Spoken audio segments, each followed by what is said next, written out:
pemeriksaan hari ini berjalan lancar dan insya Allah minggu depan itu akan ada pemeriksaan saksi lagi, yaitu Pak Andar Situmorang dengan Ibu Eli Reneti. Dan setelah itu menurut penyidik tadi kita koordinasi, insya Allah setelah itu baru akan dipanggil Saudara Hotman Paris Hutapea. Terkait pemeriksaan tadi, saya persilakan Adinda Eli Situmorang untuk menyampaikan. Silakan. Ya, terima kasih buat rekan-rekan media. Tadi kurang lebih hampir sekitar 2 jam saya diperiksa sebagai saksi pelapor, saksi yang menguatkan terhadap saudara Binto Mawi Siregar. Ada 37 pertanyaan dan saya sudah memberikan semuanya bukti-bukti, ya termasuk dari unggah-unggahan video yang diduga akun Hotman Paris Official. Kurang lebih seperti itu. Nah, Bang, terkait bukti, Bang, mungkin bisa dijelaskan secara spesifik nggak sih, Bang? Kira-kira videonya seperti apa yang memang menjadi unsur-unsur tindak daripada pidana tersebut, Bang?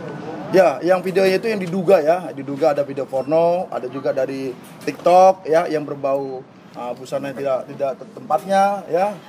Ada lagi juga ya berpeluk-pelukan ya, banyaklah tadi bukti-bukti dan foto-foto yang benar-benar itu kami sebagai ormas sosial kontrol berbasis massa sangat dirugikan seperti itu. Di video tersebut yang berkaitan ada masuk di frame atau orang lain yang divideokan oleh beliau atau seperti apa, Bang? Ya, ini yang di video itu. Ya orang lain gitu yang apa, tapi kan diduga itu adalah milik saudara PA gitu, diduga ya. Seperti itu gitu loh. Berarti beliau tidak ada di dalam video tersebut ya? Dalam video tersebut ada, tapi ada dugaan itu akun tersebut akun milik beliau. Kegiatannya apa aja sih, Bang, yang menurutnya mungkin unsur pornografinya itu apa? Pelukan kah atau apa? Ya semua lah, yang penting bukti sudah kita sampaikan ya. Jadi nanti aja biar penyidikan aja nanti membuktikan itu. Seperti itu. Respon penyidiknya bagaimana, Bang? Hah? Respon penyidiknya bagaimana? Ya masuk itu barang. Gitu loh. Sesuai dengan KUHP masuk tuh barang katanya. Berarti akan gitu ditindaklanjuti ya? Ya pasti nanti kan setelah nanti saksi ada Abang Andar, ada Ibu Ida, nah nanti langsung ke saudara HPH. Bang Hotman ini periksa kapan, Bang, rencana? Dari penyidik? Ya setelah nanti dari saksi yang kedua lagi. Berarti ada pemeriksaan saksi lagi? Ada 3 kita hadirkan saksi. Yang pertama dengan Ibu Ida, yang nanti yang saksi penutup adalah Andar Situmorang. Oh, dengan waktu yang berbeda, Bang, tidak? Mungkin minggu depan panggilan. Tunggu panggilan. Panggilan minggu depan. Jadi begini, dalam konteks video porno yang diduga di akun Instagram yang diberi nama Hotman Paris Official, jelas ya. Di situ bukan mempersoalkan pelaku pornografi itu Hotman Paris, bukan. Yang kita persoalkan adalah pelanggaran undang-undang IT tentang menyebar, ya kan? Yang itu melanggar undang-undang IT karena menyebar sesuatu dalam satu akun Instagram yang dapat diupload di seluruh dunia dan itu berakibat hukum. Nah, itu yang kita pertanyakan. Dan sampai hari ini akun Hotman Paris Official itu masih dipakai. Termasuklah rangkaian dari situ ada laporan polisi yang itu disebut dengan porno aksi. Jadi satu akun itu ada 2 yang kita persoalkan. Satu adanya video porno, yang kedua adanya dugaan porno aksi. Di mana di akun Instagramnya yang diberi nama Hotman Paris Official. Lalu apakah itu benar atau tidak? Nanti. Apakah Hotman Paris pelaku? Orang yang sedang di situ bugil? Saya katakan saja itu bugil. Bahwa di situ ada tindakan yang jelas-jelas melanggar. Apakah ini sama dengan laporan yang lalu? Farhad Abbas misalnya dengan Pak Andar? Bukan. Dulu itu ada blur, ada foto. Ini clear. Jadi artinya kami berkeyakinan insya Allah bahwa laporan ini setelah ada pemeriksaan saksi minggu depan 2 lagi, setelah itu masuk Hotman. Kita doakan saja dalam 2 minggu ini Hotman akan dipanggil. Tapi yang pasti Hotman, kasus ini jalan dan tidak ada hambatan. Kenapa? Karena kita jagai dan kita yakin polisi profesional, Dirkrimsus, Kasubdit, Kanit, apalagi Pak Kapolda. Kita sudah tahu jejak rekam mereka adalah orang-orang jujur dan ingin penegakan hukum dengan benar. Saya kira begitu. Silakan Bu Ida. Saya di sini secara pribadi nggak ada urusan dengan Pak Hotman. Saya tahu dia orang hebat, beracara, dia orang kaya, tapi segala itu adalah moral.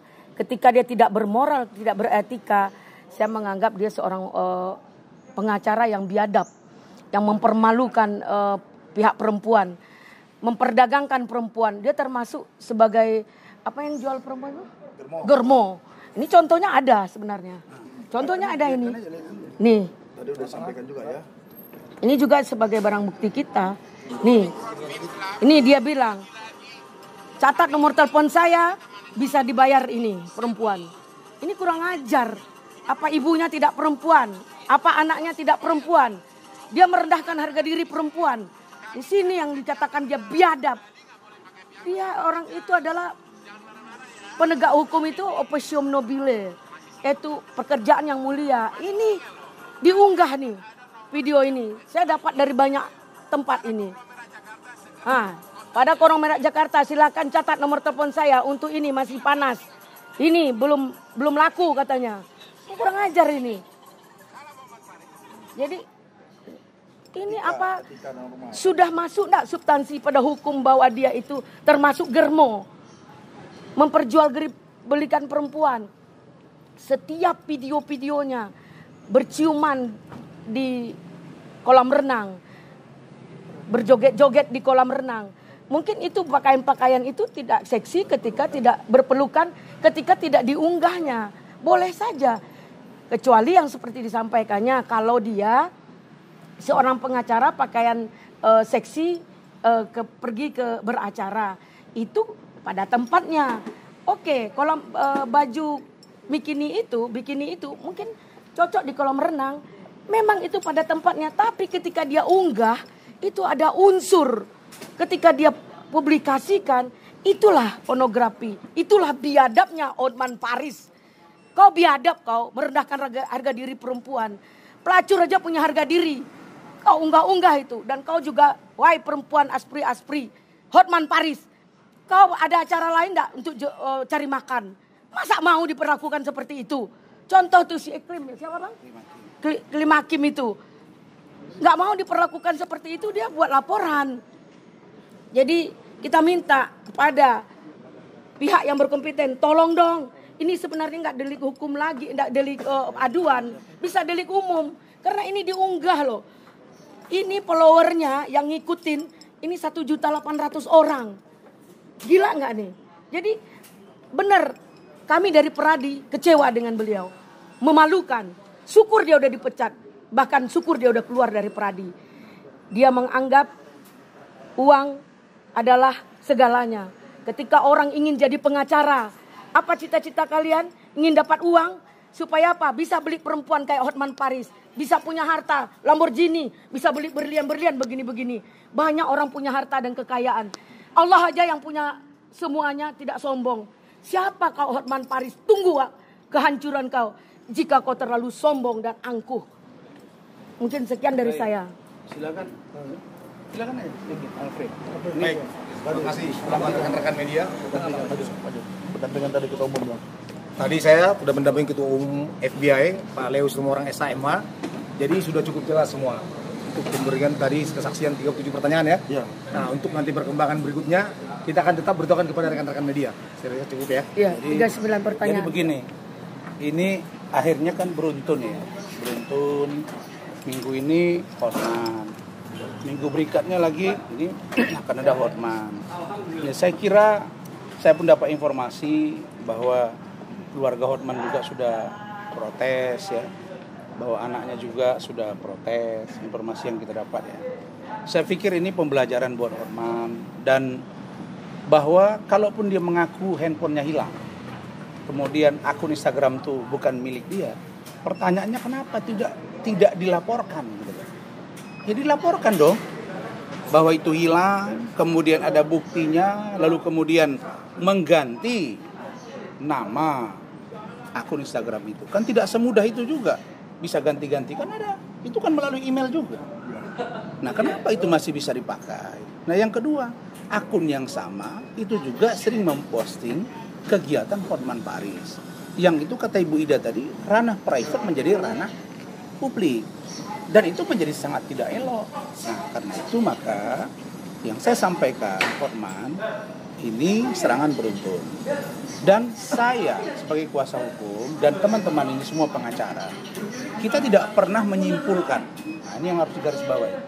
Kita tidak pernah menyimpulkan bahwa Hotman pelaku, bahwa itu punya Hotman, bahwa Hotman melecehkan iklim hakim. Tidak pernah. Yang kita lakukan bahasanya adalah presumption of innocence, praduga tidak bersalah. Apa itu? Diduga keras. Mendekati rangkaian peristiwanya ada, nanti kita buktikan. Nah kemudian dalam pemeriksaan tadi, Bung Leo dengan Pak Alfred dan Bu Ida dan saya sepakat kita akan mendatangkan bukan saja ahli bahasa, bukan saja ahli IT, tapi juga ahli agama. Kenapa? Karena kita lihat apakah ini pantas atau tidak. Kan saya kasih gambaran kepada teman-teman semua. Di TV saja, ketika Hotman berdansa, yang kata dia itu dansa ya, di Bali, di Beach Club Bali itu, dengan menggunakan pakaian Bikini. ya perempuan 2 orang berbikini, itu diblur oleh TV. Kalian kirim foto itu pasti diblur. Tapi Hotman tidak memblur itu. Bayangkan, TV belum tentu ditonton jam yang ini. Tapi kalau Instagram, selama masih tidak di take down, itu bisa ditonton di seluruh dunia. Inilah pelanggaran yang serius. Sebenarnya sudah nggak sulit-sulit.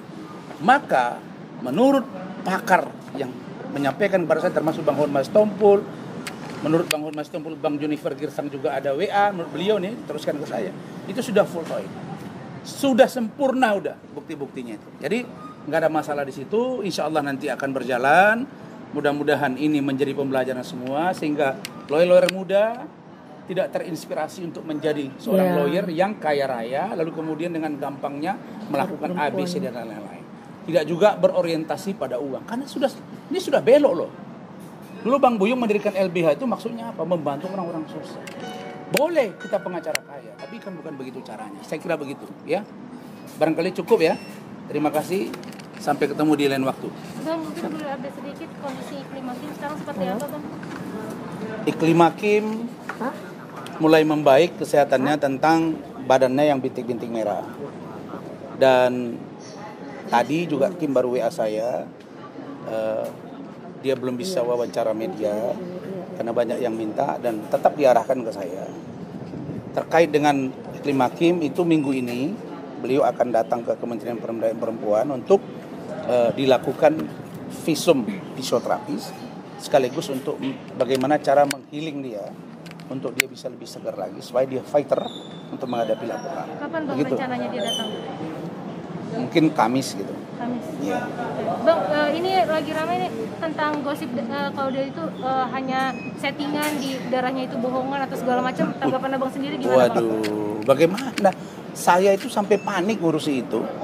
Manajernya, bundanya, maksud orang tuanya datang. Bagaimana kok keluar darah dibilang? Jangan, bagaimana cara masukinnya? Darahnya keluar terus bukti itulah. Justru ini barusan di WA saya nih, orang-orang yang ahli bidang ilmu gaib WA saya perkumpulannya. Mereka bilang, "Bang, kalau bisa cepat kami tangani karena dari penglihatan mereka bahwa Kim ini terkena magic atau mistik." Tapi itu nantilah kita lihat. Tapi yang paling pasti adalah kakinya itu merah-merah. Kemudian keluar darah, keluar hidung. Lalu kemudian stres. Itu pasti. Dan mau bunuh diri, sempat mau bunuh diri. Ada fotonya dan saya yang bilang sama dia bahwa kalau kamu mati fasik, dan fasik itu dalam Islam itu tempat kamu neraka. Sehebat manapun kamu beramal, itu sudah saya beritahu. Bang, kemarin kan udah Apalagi? dijelaskan soal duduk perkara yang kasus pengancaman sama perampasan peluru tuh Bang, yang soal dari awal sengketa SP3 SRS itu. Dari Abang sendiri bakal lapor balik nggak tuh? Atau Sudah. gimana? Udah lapor balik? Lapor balik. Dari 30 311 itu beda 2 hari aja. 22 April mereka buat laporan. Ya, Mia. Iya. Hah? Iya, iya. 22 April waktu di Manado kan? Peluru. 22 April kami dilaporkan. 24 kita buat laporan balik. Tentang Dan itu Bu Ida dengan saya sudah bertemu dengan Kabid Propam. Saya sebenarnya tidak mau kalau kasus ini digeser-geser di up karena saya kasihan dengan 2 polisi itu. Sebab mereka minta-minta ke saya supaya jangan diributkan. Pertanyaannya, kalau dirampas peluru polisi dan senjata atau terus polisinya nggak lapor? Pasti lapor dong. Kenapa nggak lapor? Berarti ada sesuatu. Dan peluru itu jatuh ditemukan oleh Bu Ida, bukan diambil. Disimpan untuk dijadikan barang bukti, diserahkan. Nah, sudah diserahkan. Nah, silakan Bu Ida. Dia peluru itu ketika dia masuk, didorong oleh orang, oleh masyarakat dia masuk, dia mengarahkan pistol. Dibawa ke dalam berdua. Dia mengarahkan pistol ke sini, ke perutnya, dikliknya pistol itu. Saya bilang hati-hati bang, pistolnya diklik, kemudian jatuh 4 peluru. Itu saya nggak tahu, 2 peluru saya dikasihkan oleh masyarakat saat itu, saya kasihkan malam itu juga. Setelah bubar dikasih oleh masyarakat lagi 2 peluru lagi. Tentu saya amankan dengan sarungnya. Nah, dengan sarungnya. Sarung itu jatuh berarti dia udah tidak baik mengangkat pistol dan akan melakukan sesuatu sehingga jatuh sarungnya. Jadi tidak ada perampasan di situ. Itu pure pihak polisi mungkin kita tidak tahu niatnya seperti apa. Saya rasa karena kaget aja kita mengetahui bahwa dia masyarakat mengetahui bahwa dia bawa pistol ke dalam. Dia itu adanya 4 orang, 3 melarikan diri, 1 di dalam. Yang di dalam nggak sempat keluar karena dihadang oleh masyarakat ya bang. Videonya semua lengkap. Nggak bisa dia putar balikkan gitu. Nah maksud saya gini, Hotman itu kan saya nggak pernah nyenggol dia urusan Pradi. Iya. Ini Bu, ini Pradi. Nggak pernah kita senggol dia karena kami KAI, saya dengan Bung Leo. Tapi dia senggol saya urusan peluru, maksudnya apa gitu? Dia nggak ngerti. Kau kehilangan bahan kan Hotman, kan gitu. Katanya mau laporin Kim, laporin saya. Kalau dia laporin saya, dia berhadapan dengan organisasi saya. Kan udah ada undang-undang advokat. Kalau begitu dia ngurus-ngurus Syahrini, ngurus kasus lain, laporin lagi dia. Dia bilang saya membuat kesimpulan. Kapan saya buat kesimpulan? Saya menduga keras adanya pelecehan seksual berdasarkan data dan fakta yang saya pelajari. Dan itu permintaan klien saya. Masa iya saya melakukan press con tidak izin klien saya? Kalau tidak izin dia tidak datang. Kecuali hari ini dia sakit tuh, kalian tanyai. Saya nggak pernah bos. Dan yang kedua, bagaimana Kim itu bahwa dia berbohong, sementara dia saja sudah berani ketemu dengan kementerian, emang bisa bohong dan siap-siap didatangkan oleh detektor.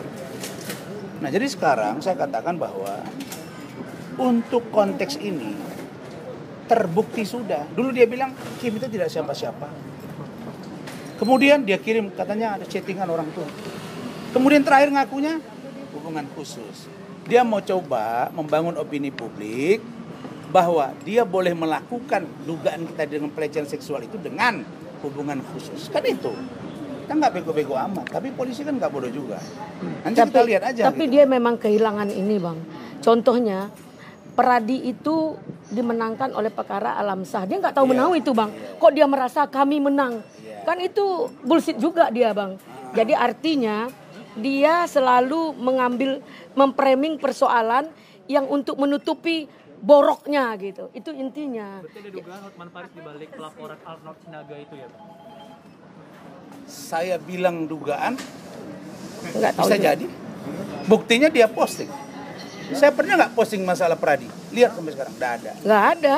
Karena bukan urusan saya itu. Bang Otto itu senior. Ya. Kami buat lapor. Kami sepakat dengan Bang Otto, Bang Hotma, Bang Muarakarta, Bang Partahi, Bang Andar, Bung Leo, Bu Ida. Kita sepakat urusan kode etik. Urusan asusila. Hotman ini menurut kita Tak moral. dengan begini tidak patut, tidak pantas. Tapi urusan organisasi apa hubungannya? Loh kok saya diposting urusan senjata? Apa persoalannya? Kan berarti nggak nyambung ini. Makanya saya bilang, ya kan? Hotman, kamu ketahuan. Ah sudah, ketahuan sudah. Oke, cukup ya. Apalagi aduh, apalagi Medina Zen lagi, yang mana lagi? Richard Lee yang mana nih? Aduh, ini tiap hari nih. Sorry. Ya, hari ini setelah dari sini kita akan datang ya, mengantar surat somasi. Somasi tertulis, tadi PDF sudah saya kirim. Somasi tertulis kepada Denis Carista dan saudara Uya Kuya. Di situ saya beri kepada dia surat pemberitahuan bahwa agar satu untuk Denis take down itu posko korban Medina Zen. Yang kedua, undang saya ke sana. Kalau tidak, kami tempuh jalur hukum. Gak mesti Medina itu tunggu sehat itu, kalau itu bisa buat ke dokternya, bisa nggak ditanda lagi dia dalam keadaan nyaman, karena kita kuasa kan, bisa aja kita jadi kuasa pelapor urusan itu kan, nanti kita lihat. Kalau menurut undang-undang mantap, oke. Tapi enggak, kalau tunggu Medina sehat, ya ayo tunggu nanti kita hadapi. Itu ya. Untuk Uya Kuya, untuk Denis ya. Untuk Uya Kuya juga kita minta supaya dia mengundang kita, karena dia tidak membuat posko. Tapi yang mengagetkan saya, lagi-lagi Uya Kuya ada postingan tadi dia mengundang salah seorang katanya korban Medina dari Surabaya. Benar kan?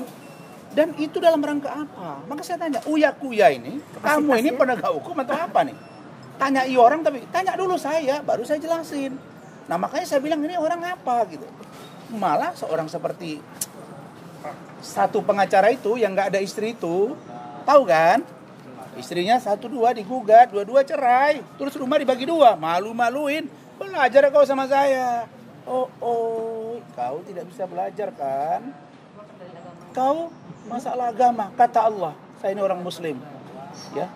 Apa katanya?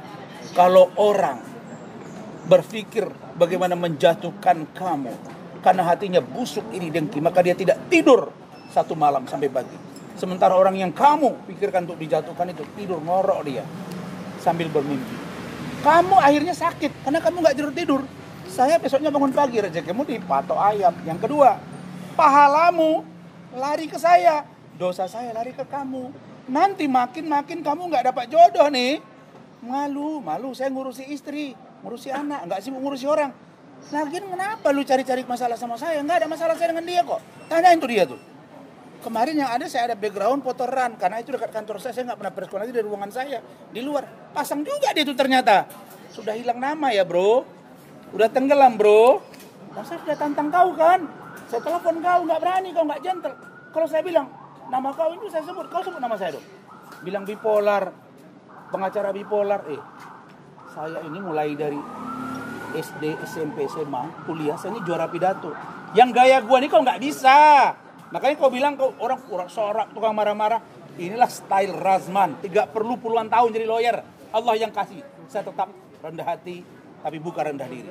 Saya dapat ini karena kerja keras dan ridho Allah. Bukan kayak kau. Kalau orang punya istri lebih dari 1, biasa bos. Tapi kalau bini lari semua bercerai, itu luar biasa. Oke? Informasinya kapan rencananya? Apa itu? Hari ini. Hari ini ya. Saya punya aspirin ini. Ini aspirin saya. Adik saya aspirin. Ya kawan nih sama istri nggak ada cemburu tuh. Karena kita nggak gini-gini. Udah bertahun-tahun ya. Kita nggak gini-gini. Nggak pakai begini-begini. Nyantai aja. Emang gini-gini apa gantengnya gini. Tapi ada orang yang bilang, tahu nggak? Ada orang yang bilang di video, saya itu pengacara, kan? Saya tiap hari punya program TV membahas susu, betis, wahak. Ada? Oh enggak, saya tunjukin. Boleh bang, tunjukin bang, sekalian bang. Iya dong. Saya geram juga lihat orang ini. Kiranya takut saya sama dia. Siapa kau? Aku nggak pernah cari masalah sama kau, tapi kau cari masalah sama saya. Nih. Kamera bang. Buka bang. Nah. Saya ulangi ya. Dengarin ya.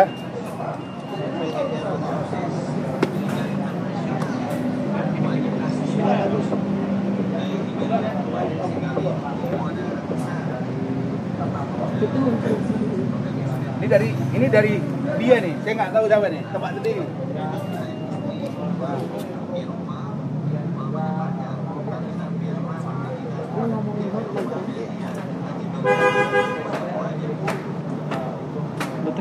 Dia bahas saya kan, orang ini sekarang. Tapi ini semua.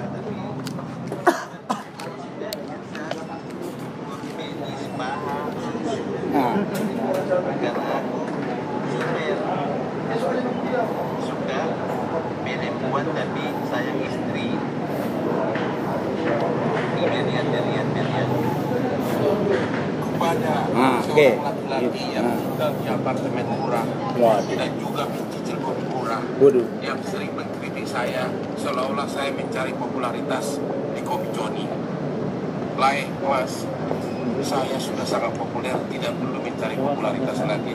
Saya puluhan tahun memimpin law firm kantor pengacara internasional Makarim Taira dengan Dr. Nono Ada Makarim. Saya bertahun-tahun di logo di sini dengan lawyer 700 orang. Logo saya di mana-mana, Kelapa Gading, Perambai, Sudir Papa, Tambi Presiden, Danau Soter, itu semua sudah jadi kampung Batak. Tidak seperti Anda yang tinggal di apartemen yang sangat murah, bahkan juga cicilan. Saya melakukan itu. Oke, cukup ya. Jadi, mungkinkah mereka bersatu? Saya kira kiamat dunia. Kalaupun bersatu, maka dunia akan tertawa. Benar gak? Kalian yang saling senggol, bos. Saya nggak pernah ganggu orang. Mereka yang saling senggol, saya nggak pernah senggol mereka. Saya marah sama Hotman, saya duga keras dia terkait dengan urusan Richard Lee. Itu saja. Perkara urusan iklim hakim bukan saya yang cari-cari. Saya membantu mereka, tapi masih menahan diri. Sampai hari ini saya bilang, Hotman, yuk duduk. Selesaikan dengan iklim hakim. Urusan FBI itu ada ketua umumnya. Diskusikan dengan ketua umumnya. Tapi urusan ini, urusan mereka. Ada apa ini FA dengan HPH ini? Anda yang saling hujat, jangan bawa-bawa ke saya. Benar nggak? Ada lagi bahasa HPH ini. Ada orang berangkat ke Singapura pakai pesawat Lion Air ekonomi katanya. Waduh, malu saya. Bang, soal somasi yang diharap dari Denis kan abang berharap diundang nih bang. Bukan berharap. Itu kode etik jurnalistik. Kan kita wartawan, saya 12 tahun. Harus ada asas konfirmasi. Dia harus konfirmasi ke saya, itu hak saya mewakili klien saya. Undang saya. Saya akan berangkat keluar kota. Kalau dia bisa hari ini, besok tidak bisa, tunggu saya pulang ke luar kota. Tapi itu hak saya harus diagendakannya. Begitu juga dengan Uya Kuya. Suratnya udah masuk tadi kan? Udah ya? Mungkin ada mana, suratnya tunjukin, bisa ditunjukkan.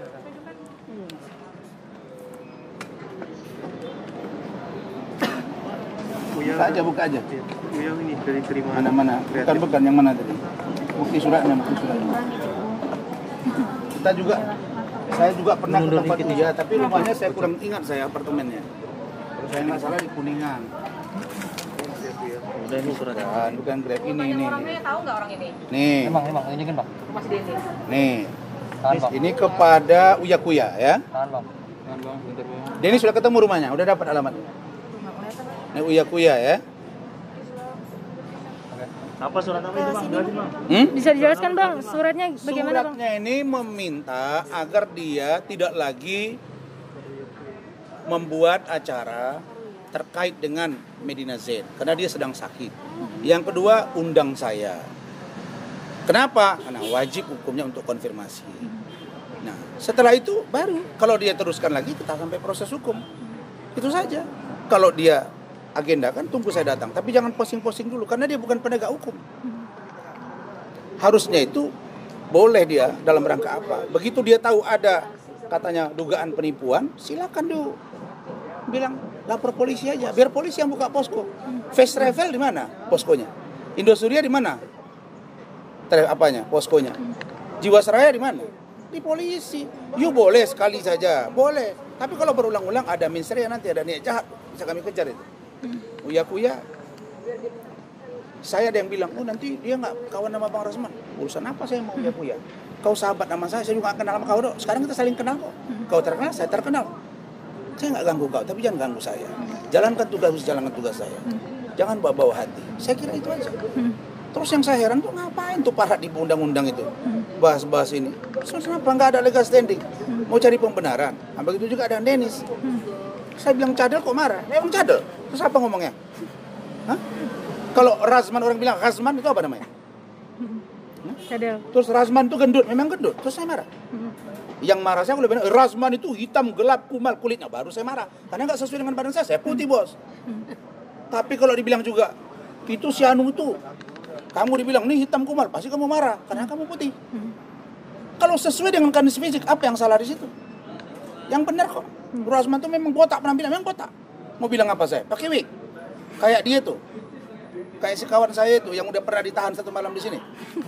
Kalau surat somasinya Denis gimana bang? Mungkin ada nggak bang? Denis 2. Kalau Uya Kuya 1, kita minta tidak membuat pernyataan-pernyataan di medianya lagi terkait dengan Medina Zain. Yang kedua itu poin satunya 1A ya, 1A, 1B untuk dia mengundang saya. Jadi dia 1 poin aja. Sedangkan Denis 2. Take down itu posko-posko itu. Yang kedua undang saya. Dan jangan lagi buat statement. Okay. Mungkin suratnya bisa ditunjukkan ke Bang Denis, tadi kan udah Uya, Bang. Mana suratnya? Biar senang mereka. Bentar ya. Kalian bang. Iya, aku ini udah semuanya ditanyai. Kalau masalah Hotman FBI tanya sama ketum. Oke, siap bang. Bentar ya. Iya bang. Saya punya aspri, namanya aspri oposisi. Dia berbeda sama istri. Tapi mereka berkawan. Aspri oposisi. Oposisi ya, karena berbeda. Emang pemilihan presiden. Oh. Dan tanpa di Kalau susu-susu nggak ada dapat ini ya nggak bang? ada nih bahas paha, bahas susu, kan itu katanya tadi kan? Bahas betis, dihina-hina gitu loh. Ih, saya nggak pernah gitu. Bang Rasman tadi sempat menyinggung Kabid Propam itu, berarti pemeriksaan terkait seluruh itu gimana tuh? Urusan senjata ini. Jadi gimana tuh bang, sempat menyinggung nama Kabid Propam? Bukan saya datang ke Kabid Propam. Dipanggil berarti? Kami datang. Saya, Bu Ida, datang ke Kabid Propam menyampaikan cerita yang sebenarnya. Kemudian kita diserahkan sama Bu Ida peluru dan sarung itu dan dijelaskan semua dan itu sudah diterima. Tinggal nanti prosesnya di sana. Cuma saya kan kasihan sama polisi itu. Dia kan teman baik saya juga. Nah, tapi apa boleh buat? Saya nggak bisa lagi halangi. Ah, nih, Ini nih siapa, biar Bang? ditunjukin. Mungkin bisa Denis, dijawab, Bang. Denis, lu baca aja nih, ha? Nih, biar aspri oposisi yang buat. Aspri saya ini persetujuan istri saya, makanya oposisi. Karena aspri tidak boleh menempati posisi istri dong. Istri aja nggak pernah kita gini-gini di kolam renang, masa orang lain? Nah nih, Ini lihatin. somasi bang. Ini somasi per tanggal 17 Mei. Ini saya tanda tangani. Oke. Jelas ya? Ini kepada Denis. Sedangkan untuk Uya, nih. Nih, Uya Kuya ya. Sama. Ya, kemudian tanda tangannya ini. Berapa hari tuh bang? 7 kali 24 jam. Saya nggak sebut sini, tapi itulah saya kasih batas waktu karena saya keluar kota. Oke, thank you saudaraku. Terima kasih bang.